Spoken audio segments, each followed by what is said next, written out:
अनि मतदाताज्यूहरू, म राष्ट्रिय स्वतन्त्र पार्टीको उपसभापति तथा सङ्घीय निर्वाचन सम्पादन समितिको संयोजक डीपी अरियालको तर्फबाट नमस्कार।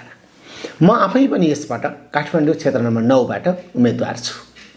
यहाँहरूले देशैभरिबाट घण्टी चुनाव चिन्ह लिएर आउनुहुने हाम्रा उम्मेदवारज्यूहरूलाई मतदान गरी मत लगानी गरी यहाँहरूले निर्वाचित गराउँदै हुनुहुन्छ।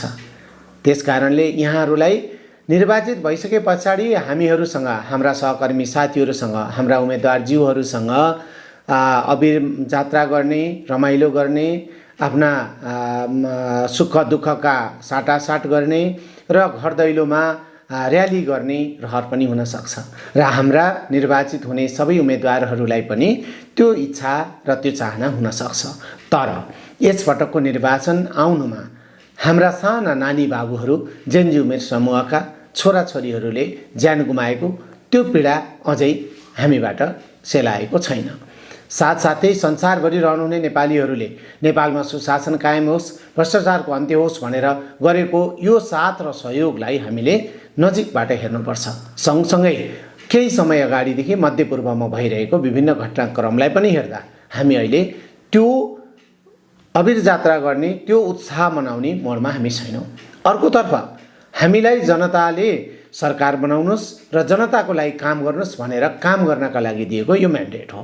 त्यसकारणले हामी जनताको अगाडि काम गरिसके पछाडि यहाँहरूसँग, मतदाताज्यूहरूसँग घर दैलोमा अबिर जात्रा गर्ने, रमाइलो गर्ने त्यो दिन त आइ नै हाल्छ। सबैभन्दा पहिले हामीले काम गर्नुपर्नेछ। जसरी हामी मत माग्नका लागि तपाईँहरूको घर दैलो आयौँ, त्यसै गरी हाम्रा नेताहरू मत दिएकोमा धन्यवाद दिन यहाँहरूको घर दैलोमा आउनु नै हुनेछ।